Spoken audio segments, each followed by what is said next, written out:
আসসালামু আলাইকুম। চ্যানেল সংবাদে সবাইকে স্বাগত।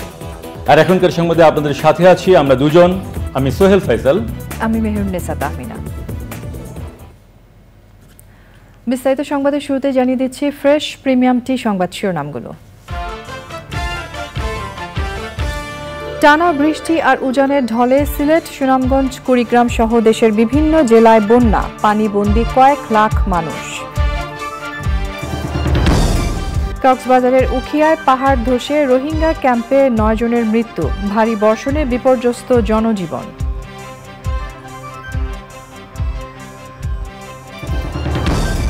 দুই বছর পর আগের সময়সূচিতে ফিরেছে সরকারি অফিস ও ব্যাংকের কার্যক্রম, প্রথম কর্মদিবসে উপস্থিতি কম।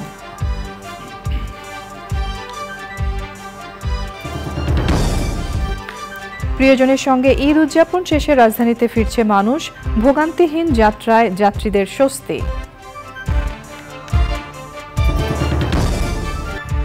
এবং শুক্রবার সুপার 8-এ নিজেদের প্রথম ম্যাচে অস্ট্রেলিয়ার বিপক্ষে মাঠে নামবে বাংলাদেশ, অ্যান্টিগায় টাইগারদের অনুশীলন।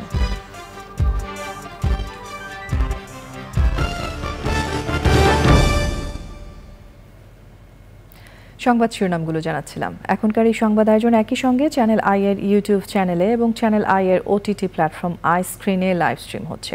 এবার যাচ্ছে বিস্তারিত প্রসঙ্গে। টানা বৃষ্টি আর উজানের ঢলে দেশের বিভিন্ন জেলায় বন্যা দেখা দিয়েছে। সিলেটে পাহাড়ি ঢলের পাশাপাশি বৃষ্টিপাতে দ্রুত বাড়ছে নদ নদীর পানি। সুনামগঞ্জে নদীর পানি কিছুটা কমলেও বাড়ছে হাওরের পানি। কুড়িগ্রামের তিস্তা ও দুধকুমার নদীর পানি বিপদসীমার উপর দিয়ে বইছে। বন্যায় আবারও পানিবন্দী হয়ে পড়েছেন কয়েক লাখ মানুষ। সাদিকুর রহমান শাকি, AKM মুহিম ও শ্যামল ভৌমিকের পাঠানো তথ্য ভিডিওচিত্রে রাজীব আহমেদের রিপোর্ট। 3 সপ্তাহের ব্যবধানে দ্বিতীয় দফা বন্যা শুরু হয়েছে সিলেটে। 27শে মের আগাম বন্যার পানি পুরোপুরি নামার আগেই ফের বন্যা কবলিত সিলেট। নতুন করে বন্যায় আবারও পানিবন্দী হয়ে পড়েছেন কয়েক লাখ মানুষ। ঈদের আনন্দ ফিকে হয়ে গেছে তাদের। ঈদের যে খুশি নেগেটিভ মানে আরো দুঃখ হয়েছে আমরা লাগে, দুঃখ কিতার লাগে হকলে ঈদ করেন আমরা সুবানি ঘাট পানির তলে বাসার তো পানি উঠছে ভাই, ঈদ আবার কিরকম হাঁটাইব ইয়ে করতে পারতেছি না, আনন্দ আবার কি পানির মাঝে আছি আমরা এখন পানি মন্দি অবস্থায় আছি ঘরের মধ্যে। আল্লাহ খুব কষ্ট রাখছেন আমরা। হাঁটু পানির উপরে আছে রাস্তায়, আর গড় হয়ে গেছে পাক্কা হাঁটু পানির নিচে। আসমুরক তো আর কোনো জায়গা নাই, খুব কষ্ট হয়। টিন কাটিয়ে টিনের মাঝে রান্ধি। স্থানীয় প্রশাসন বলছে 538টি অস্থায়ী আশ্রয়কেন্দ্র প্রস্তুত করা হয়েছে। আমাদের নিচু স্থানগুলোতে যারা বসবাস করছেন, এমনকি অনেক জায়গায় দোতলা বা তিনতলা বাড়ি, নিচতলায় এখনো পার্টি প্রবেশ করেনি, সেই জায়গাগুলোতেও যেন অতি সত্বর আজকের মধ্যেই মালামাল যেন তারা নিরাপদ আশ্রয়স্থলে চলে যায় এবং আশ্রয় কেন্দ্রে জনগণ যাতে অবস্থান গ্রহণ করে। আগামী 2 দিন সিলেটে টানা বৃষ্টির পূর্বাভাস দিয়েছে আবহাওয়া অধিদপ্তর। সুনামগঞ্জের হাওরে বাড়ছে পানি। পৌর শহরের বিভিন্ন আবাসিক এলাকায় বসতবাড়িতে পানি উঠেছে। আশ্রয়কেন্দ্রে উঠতে শুরু করেছেন বাসিন্দারা। ছাতক সিলেট, সুনামগঞ্জ তাহিরপুর, সুনামগঞ্জ দোয়ারা বাজার সড়কে পানি ওঠায় যান চলাচল বন্ধ আছে ওসব এলাকায়। স্থানীয় প্রশাসনের হিসেবে বুধবার সকাল পর্যন্ত 12,500 মানুষ আশ্রয়কেন্দ্রে গেছেন। পরিস্থিতির অবনতি হওয়ায় দেশের অন্যতম পর্যটন কেন্দ্র টাঙ্গুয়ার হাওরে ভ্রমণে নিষেধাজ্ঞা দেওয়া হয়েছে।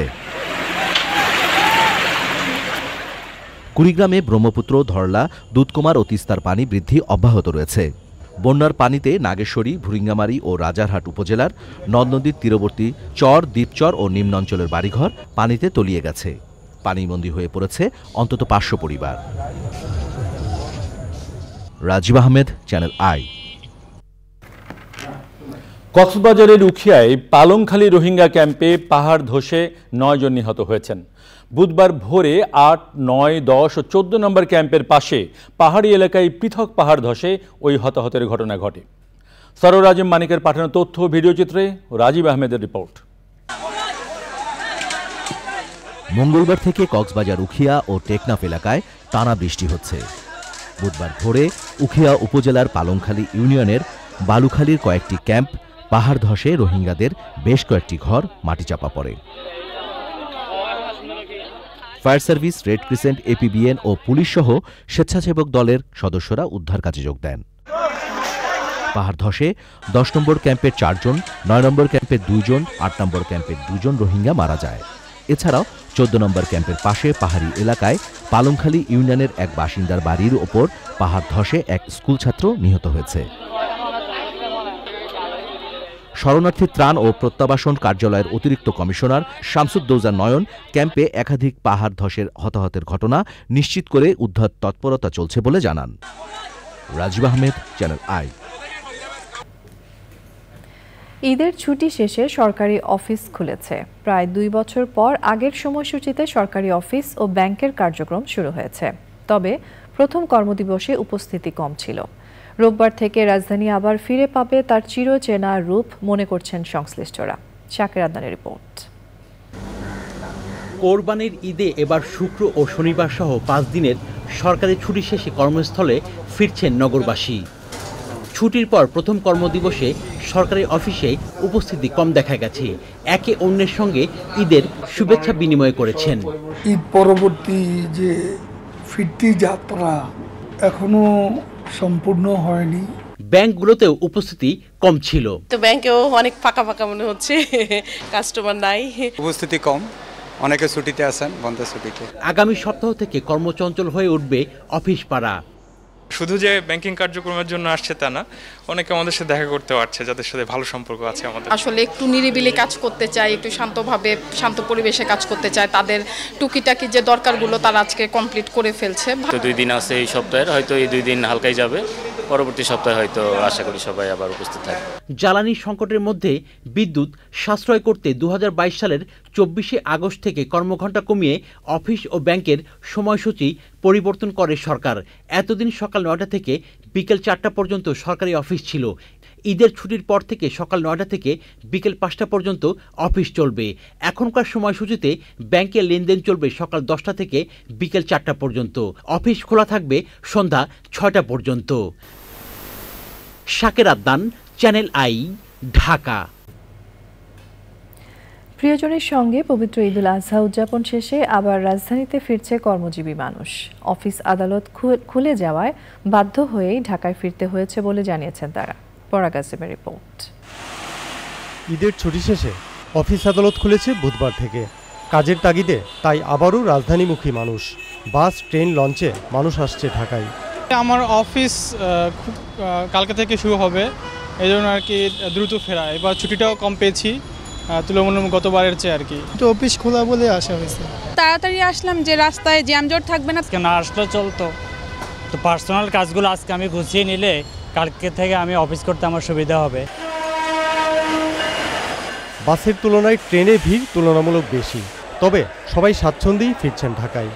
জব করি তো ছুটি অল্প ছুটির মধ্যেই আসতে হয় আর কি। ঈদের ছুটি শেষ, আজকে থেকে অফিস খোলা ছিল, আজকে আমার নাইট শিডিউল। আমাদের কাজ আছে, চলে আসলাম। চাকরির পরীক্ষা আছে, এই জন্য তাড়াতাড়ি চলে আসলাম। জ্যাম হবে পরে দেখে তাড়াতাড়ি আসলাম। এবার তো ঈদের ছুটি কম, তো এর জন্য আর কি আগে চলে আসা হলো। কেউ কেউ আবার ঢাকা ছেড়ে যাচ্ছেন অন্য জেলার উদ্দেশ্যে। চাকরি কিংবা ব্যবসায়ের জরুরি প্রয়োজনই এই মুহূর্তে ঢাকায় ফিরছে মানুষ। তবে শিক্ষা প্রতিষ্ঠান বন্ধ থাকায় এই রাজধানী আগের চেহারায় ফিরে যেতে লেগে যেতে পারে 1 সপ্তাহ বা তারও বেশি সময়। পরাগ আজিম, চ্যানেল আই, কমলাপুর, ঢাকা।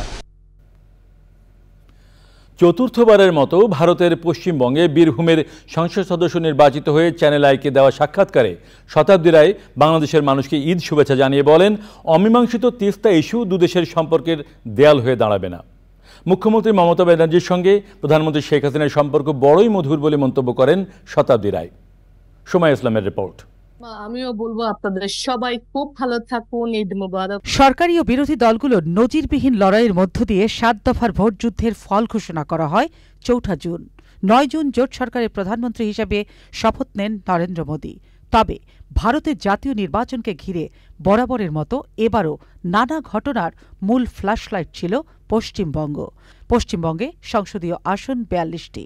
কেন্দ্রীয় সরকারের বহু কৌশলকে পাশ কাটিয়ে 2019 সালের চেয়ে 60টি আসন বেশি পেয়ে মোট 29টি আসনে বিজয়ী হয়ে মমতা ম্যাজিক তাক লাগিয়ে দিয়েছে ভারতবর্ষে। সেই মূল মন্ত্রটা কি, সে কথাই জানালেন পশ্চিমবঙ্গের বিজয়ী সংসদ সদস্য জনপ্রিয় অভিনেত্রী শতাব্দী রায়। এবারে আমাদের মোদি ম্যাজিক কাজ করবে না সেটা মনে হয়েছিল, কারণ আমার ব্যক্তিগত ধারণা হচ্ছিল যে মোদিজির যে কারিশমা ছিল সেটা কমতে আরম্ভ করেছে, সেটা বোঝা যাচ্ছে। মমতা বন্দ্যোপাধ্যায়ের প্রতি মানুষের আস্থা, ভরসা, বিশ্বাস একই আছে।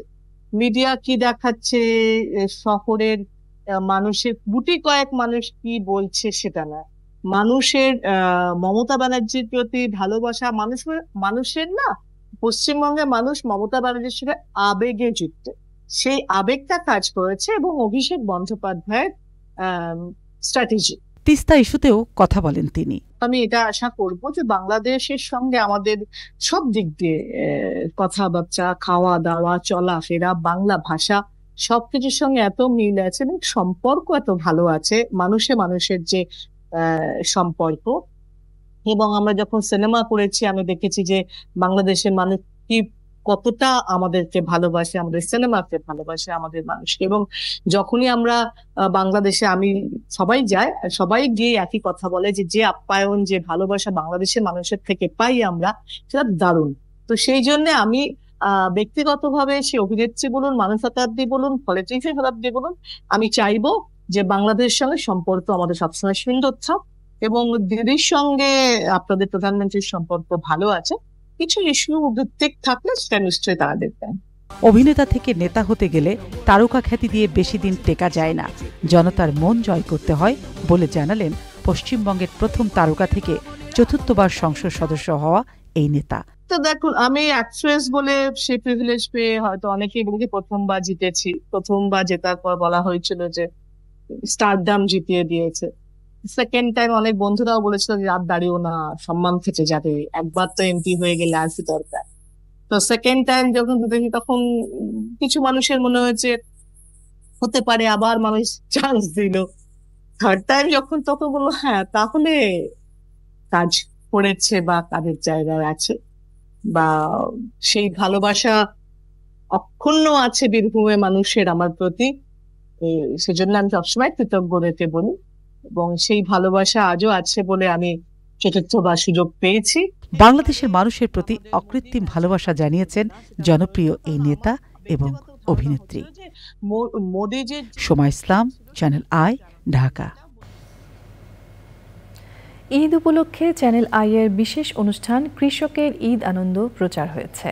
চ্যানেল আই এর পরিচালক ও বার্তা প্রধান, কৃষি উন্নয়ন ও গণমাধ্যম ব্যক্তিত্ব শাইখ সিরাজের পরিকল্পনা, পরিচালনা ও উপস্থাপনায় ঈদের পরের দিন বিকেল 4:30টায় অনুষ্ঠানটি প্রচার হয় চ্যানেল আই এর পর্দায়। কৃষকের ঈদ আনন্দ অনুষ্ঠানটি দেখে নিজেদের উচ্ছ্বসিত প্রতিক্রিয়া জানান দর্শক শ্রোতারা। বিস্তারিত আল মুকসিদের রিপোর্টে। চ্যানেল আই এর জনপ্রিয় অনুষ্ঠান কৃষকের ঈদ আনন্দ এখন দর্শকের কাছে এক অন্যরকম পছন্দ।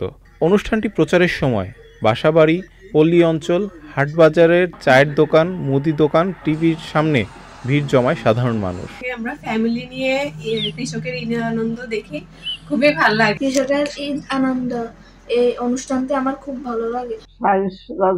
কৃষকদের এই ছবিগুলো দেখতে আমাদের ভালো। শাইখ সিরাজের ঈদ আনন্দ অনুষ্ঠান সুন্দর, ছোট বড় সবাই ভালো লাগে অনুষ্ঠানটা। যেটা কৃষকের যে ঈদ আনন্দ সেটাই দেখা যায় শাইখ সিরাজের মাধ্যমে। শাইখ সিরাজের হুজুরে আমরা ঈদ উপলক্ষে তাদের অনুষ্ঠানটা দেখতে আসি। চ্যানেল আইতে প্রতি বছর ঈদ আনন্দ এই অনুষ্ঠানটা হয়, এটা আমি প্রত্যেক বছরই দেখি। খুব খেলাটা খুব ঐতিহ্য, মানে খুব ভালো লাগলো, নতুন খেলা। আমাদের এলাকায় যদি এরকম একটা খেলা হইলে আমার গ্রামের মানুষ একটা উৎসব সুন্দর দেখতে ভালো লাগবো। কলা গাছে খেলা দেখি, তারপরে পানির উপরে বাঁশ দিয়ে খেলা করে, এটাও ভালো লাগে আমার কাছে, অনেক ভালো। বউ সাজানো হইতেছে, কার বউকে চিনে করে নিলে তো পুরস্কার পাইব। এই অনুষ্ঠানকে ঘিরে দর্শকদের আনন্দের কমতি ছিল না। বিভিন্ন আনন্দদায়ক প্রতিযোগিতা উপভোগ করার পাশাপাশি অত্যাধুনিক কৃষি উপকরণ পুরস্কারের বিষয়টি নিয়েও রয়েছে তাদের মধ্যে ব্যাপক উৎসাহ উদ্দীপনা। এবার প্রথমবার ফ্যামিলির সাথে কৃষকের ঈদ আনন্দ দেখলাম। সিরাজের ঈদ আনন্দ অনুষ্ঠানটা খুবই জনপ্রিয় এবং খুবই ভালো উদ্যোগ নিয়ে উনি করেছেন।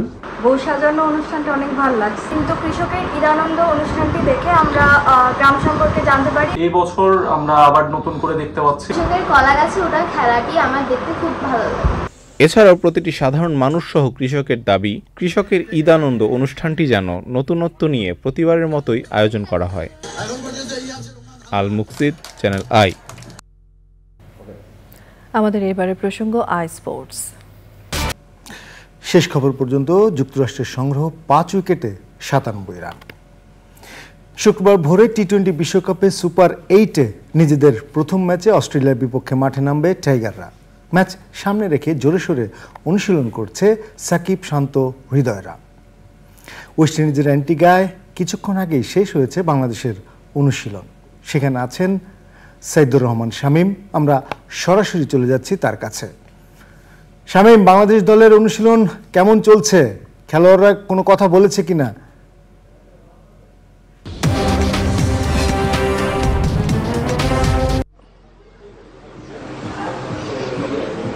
হ্যাঁ রাহুল, আমি দাঁড়িয়ে আছি কুলিস ক্রিকেট গ্রাউন্ডে। কুলিস ক্রিকেট গ্রাউন্ড এটা হলো গিয়ে অ্যান্টিগার এয়ারপোর্টের ঠিক পাশে।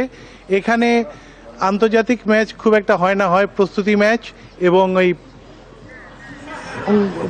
এবং ক্যারিবিয়ান প্রিমিয়ার ক্রিকেট লিগের ম্যাচগুলো। তো এই মাঠের একটা ঐতিহাসিক গুরুত্ব আছে। এখানে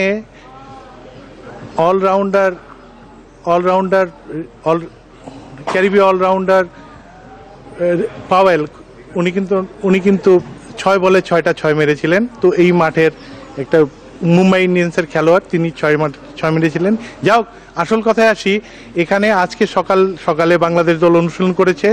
আগামী পরশু অর্থাৎ শুক্রবার ভোরে অস্ট্রেলিয়ার বিরুদ্ধে ম্যাচের সামনে রেখে এখন আপনারা দেখতে পাচ্ছেন আমার পেছনে অস্ট্রেলিয়া দল প্র্যাকটিস করছে। বাংলাদেশ দল জোরদার অনুশীলন করেছে। কালকে রাতে স্যার ভিভিয়ান রিচার্ড স্টেডিয়ামে ফিল্ডিং প্র্যাকটিসের পর আজকে ম্যাচের আগের দিন তারা জোরদার অনুশীলন করেছে।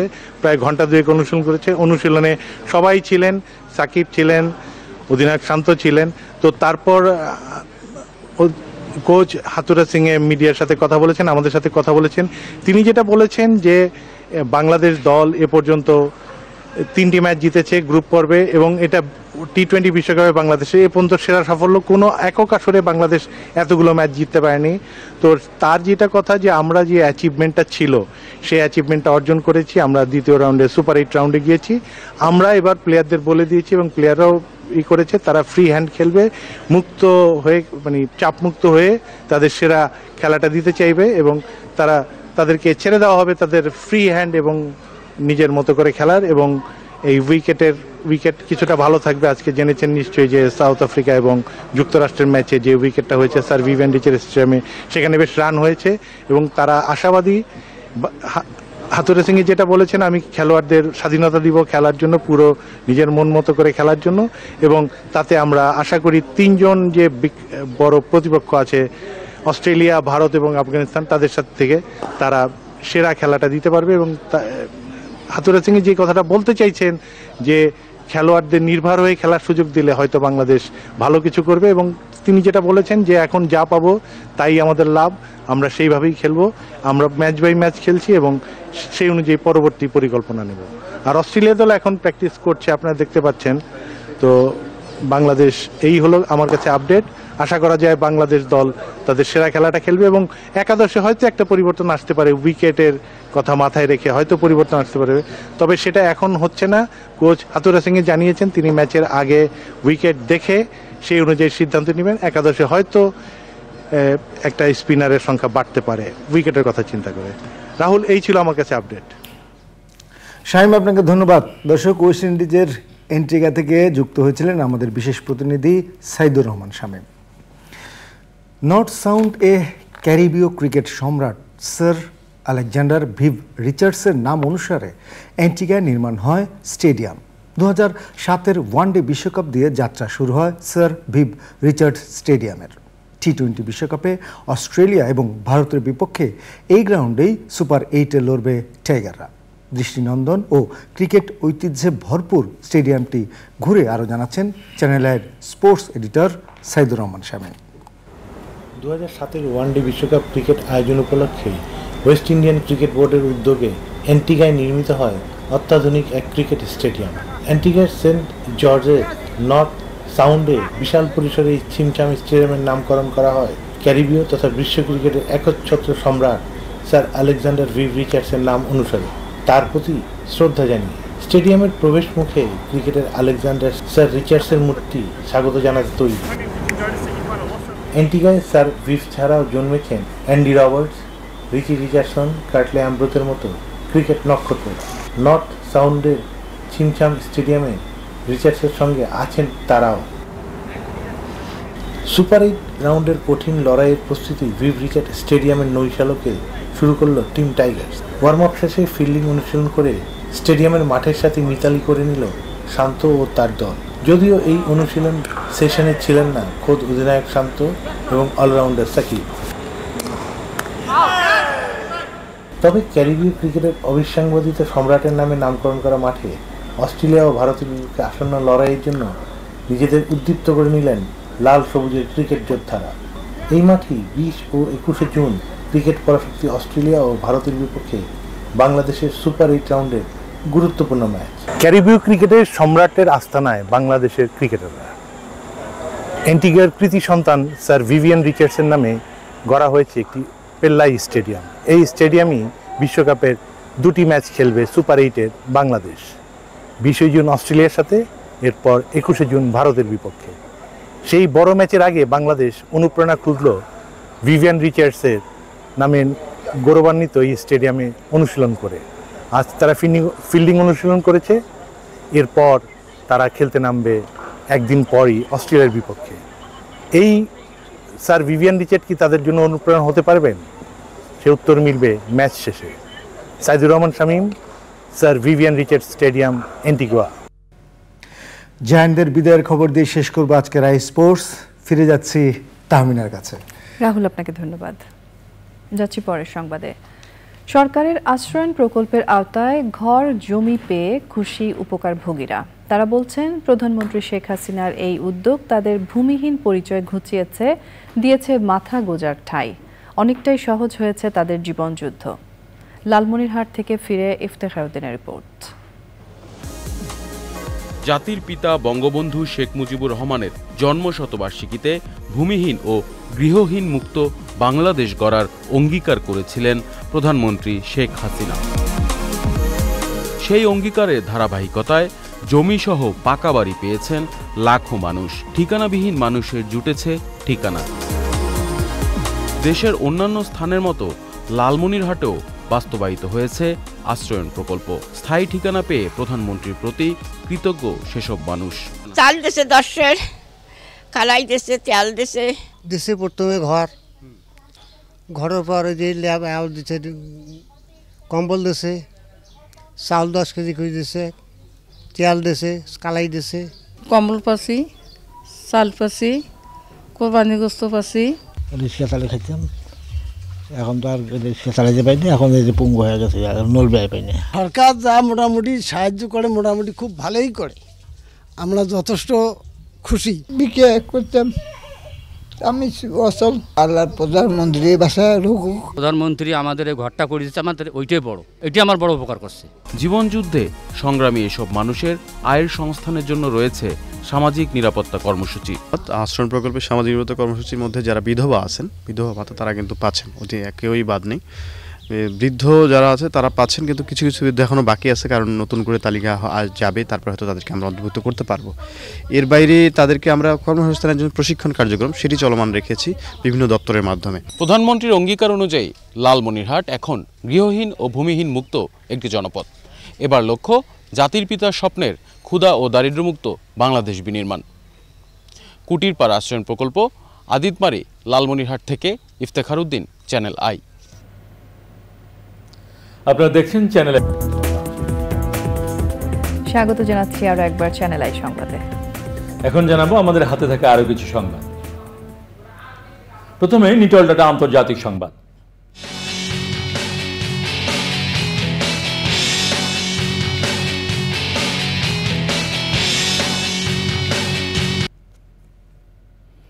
ইরানের উত্তর পূর্বাঞ্চলীয় শহর কাশমারে 4.9 মাত্রার ভূমিকম্প আঘাত হেনেছে।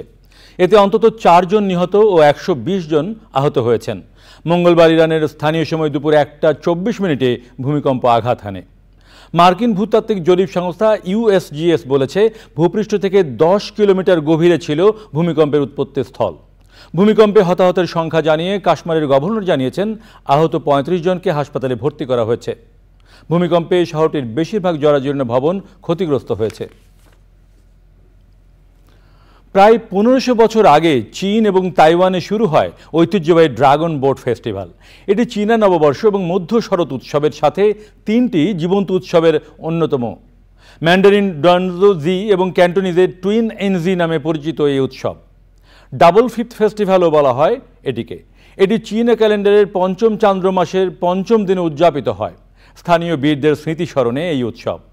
ড্রাগন বোট ফেস্টিভ্যাল উদযাপনের মধ্যে রয়েছে ড্রাগন, অন্য জগতের আত্মা, প্রচুর খাবার এবং লোকের বিনোদন বিষয়ক বিভিন্ন কার্যক্রম।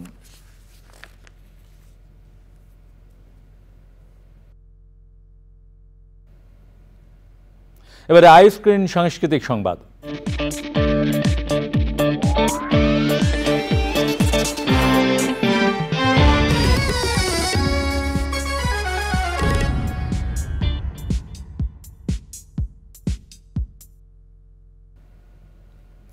প্রতিবারের মতো ঈদুল আজহা উপলক্ষে চ্যানেল আইয়ের পর্দায় প্রদর্শিত হচ্ছে ছোট কাকু সিরিজটির এবারের শিরোনাম হবিগঞ্জের হরবোলা। এবারও এই নাটকে রয়েছেন নন্দিত নির্মাতা ও অভিনেতা আফজাল হোসেন। এবারই প্রথম নাটকটি পরিচালনা করেছেন নির্মাতা অনিমেষ আইচ। 8 দিনব্যাপী ঈদ অনুষ্ঠানমালায় প্রতিদিন সন্ধ্যা 6:10 দেখা যাচ্ছে হবিগঞ্জের হরবোলা। এছাড়াও এবার এই নাটকে অভিনয় করেছেন আজাদ আবুল কালাম, শতাব্দী ওয়াদুদ, তানভীর হোসেন প্রবাল, দীপা খন্দকার, ফারুক আহমেদ, বিশাল চৈতি মার্জিয়া, মঞ্জুর সহ অনেকে।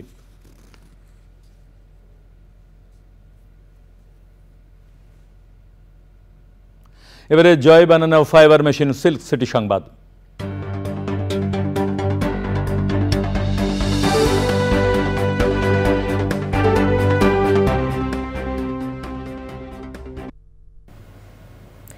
ক্লিন সিটি গ্রিন সিটি রাজশাহীকে পরিচ্ছন্ন রাখতে কাজ করছেন পরিচ্ছন্নতা বিভাগের কর্মীরা। মহানগরীর 30টি ওয়ার্ড 28টি এসটিএসে বর্জ্য সংগ্রহ কার্যক্রম পরিচালিত হচ্ছে। বর্জ্য অপসারণে রাসিকের পরিচ্ছন্নতা বিভাগের সব কর্মকর্তা কর্মচারীর ছুটি বাতিল করা হয়েছে। এই কার্যক্রম নিয়ন্ত্রণে খোলা হয়েছে কন্ট্রোল রুম। কোরবানির বর্জ্য অপসারণ ও শহর পরিচ্ছন্নতার কাজে নিয়োজিত রয়েছেন 1394 জন কর্মী। প্রায় 400 ভ্যান, 2টি স্ট্রিট রোলার, 6টি ট্র্যাক্টর, ডাবল ট্রলি, 15টি হাইড্রোলিক ট্রাক, 2টি ওয়াটার ট্যাঙ্কার এই কার্যক্রমে যুক্ত রয়েছে। ঈদের দিন কোরবানির বর্জ্য অপসারণ কার্যক্রমের আনুষ্ঠানিক উদ্বোধন করেন রাসিক মেয়র AHM খায়রুজ্জামান লিটন। এরপর তিনি নগরীর বিভিন্ন এলাকা পরিদর্শন করেন।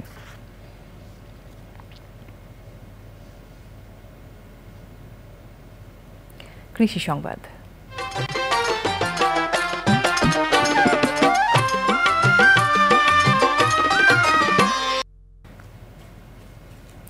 মাগুরায় মালচিং পদ্ধতিতে চাষ হচ্ছে হাইব্রিড হলুদ তরমুজ। জেলার শ্রীপুর উপজেলায় প্রথমবারের মতো উচ্চ ফলনশীল এই জাতের তরমুজের আবাদ হয়েছে। কৃষি বিভাগ জানিয়েছে তারা এই জাতের তরমুজ চাষ সম্প্রসারণের চেষ্টা চালাচ্ছেন। মাগুরা প্রতিনিধি শামীম খানের তথ্য ও ভিডিও চিত্রে মাহফুজুল হাসানের রিপোর্ট। মালচিং পদ্ধতিতে হাইব্রিড হলুদ জাতের তরমুজ চাষ করে অনেক লাভের আশা করছেন কৃষকরা।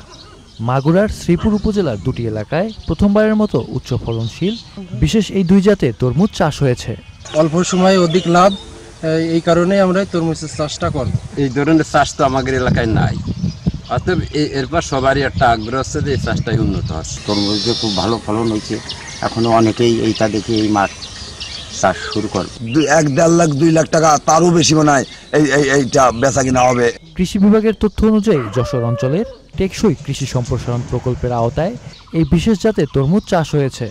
শ্রীপুর উপজেলার মধুপুর গ্রামের কৃষক হৃদয় বালা 20% জমিতে বাঁশের মাচা দিয়ে এই তরমুজ চাষ করেছেন। আমরা এখন দেখতে পারছি যে গাছে অসংখ্য ধরনের অসংখ্য ফল আসছে। আশা করি অন্যান্য ফসলের চাইতে আমরা এটা লাভবান হব।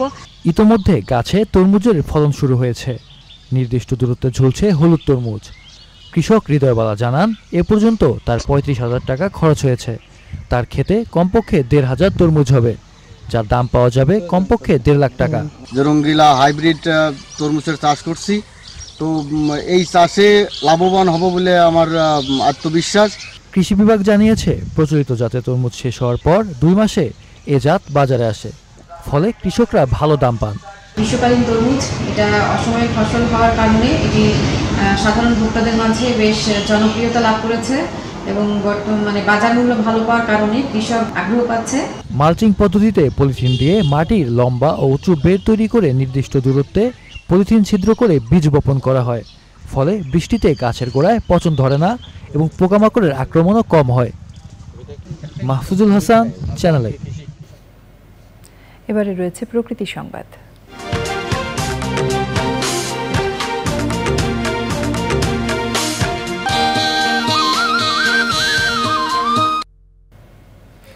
প্রায় 450 বছর ধরে মুসলিম স্থাপত্যের অপূর্ব নিদর্শন হয়ে দাঁড়িয়ে আছে বগুড়ার ঐতিহ্যবাহী খেরুয়া মসজিদ। সুলতানি ও মুঘল আমলের নকশার মিশেলে তৈরি নান্দনিক এই মসজিদ। অলৌকিক কাহিনী প্রচলিত থাকায় অনেকের আকর্ষণের কেন্দ্রবিন্দুও এই মসজিদটি। তবে অযত্ন অবহেলায় হারিয়ে যেতে বসেছে এই নিদর্শন। রৌফ জালালের তথ্য, ভিডিও চিত্রে সাবরিনা হাসানের রিপোর্ট। বগুড়া থেকে 23 কিলোমিটার দক্ষিণে শেরপুর উপজেলার খন্দকারটোলা গ্রামে ঐতিহ্যবাহী খেরুয়া মসজিদের অবস্থান। জনশ্রুতি আছে এক রাতেই জিন দ্বারা নির্মিত হয় মসজিদটি। তবে মসজিদের শিলালিপি থেকে জানা যায় 1582 সালে মির্জা মুরাদ খান কাকশাল মসজিদটি নির্মাণ করেন। মিনার গম্বুজ ও ইটের বৈচিত্র্যময় গাঁথুনি এবং ফুল লতাপাতার নকশা পুরো মসজিদটিকে দিয়েছে বিশেষ স্বতন্ত্রতা। ব্যবহার করা হয়েছে বড় কৃষ্ণ পাথর। আগে হয়তো ওই নামাজ মানুষ ঠিক মতো পড়তো না, ভিতরে ভয় ভয়তে। এখন ওই ওয়াক্তের নামাজও হয় এবং কি ওই শুক্রবারের জামাতের নামাজ হয়। এই মসজিদটা মনে করেন যে অনেক গভীর থেকেও তোলা, 17 ফুট পর্যন্ত ডাউনে গেছে, তারপরে মসজিদের ভিত কোথাও পাওয়া যায়নি। তবে রক্ষণাবেক্ষণের অভাবের ছাপ মসজিদ জুড়ে। মসজিদের ভিতরে মনে হয় বাইরে যেরকম বৃষ্টি পড়ে মসজিদের ভিতরে ওরকম বৃষ্টি পড়ে, ওটাও ক্ষতিগ্রস্ত হয়ে যাবে। এত বড় একটা ঐতিহাসিক মসজিদ, ঐতিহ্যবাহী স্থাপনা, কেউ চায় না যে ক্ষতি হোক। মসজিদে বেশ কয়েকবার কাজ হয়েছে, হয়তো ধারাবাহিকভাবে প্রতি বছর কাজ হচ্ছে না, হয়তো 2-1 বছর মাঝে মাঝে গ্যাপ হয়ে যায়। আমরা নজর দেব বা দৃষ্টিবদ্ধ করব আশা করছি। মসজিদটি যথাযথ সংস্কার ও যোগাযোগ ব্যবস্থার উন্নয়নের মাধ্যমে ঐতিহ্যবাহী এই মুসলিম স্থাপত্যটি রক্ষার দাবি প্রত্নতত্ত্ববিদ সহ সব মহলের। সাবরিনা হাসান, প্রকৃতি ও জীবন ডেস্ক, চ্যানেল আই। এখন সময় হলো আরো একটি বিরতি নেবার, এবং বিরতির পর আরো যা থাকছে। কমপ্লায়েন্স কারখানা কম হওয়ায় দেশে কাঁচা চামড়ার দাম কমেছে বলছে ট্যানার্স অ্যাসোসিয়েশন। চামড়া শিল্প নগরীতে সিইটিপি ক্ষমতা বাড়ানোর দাবি।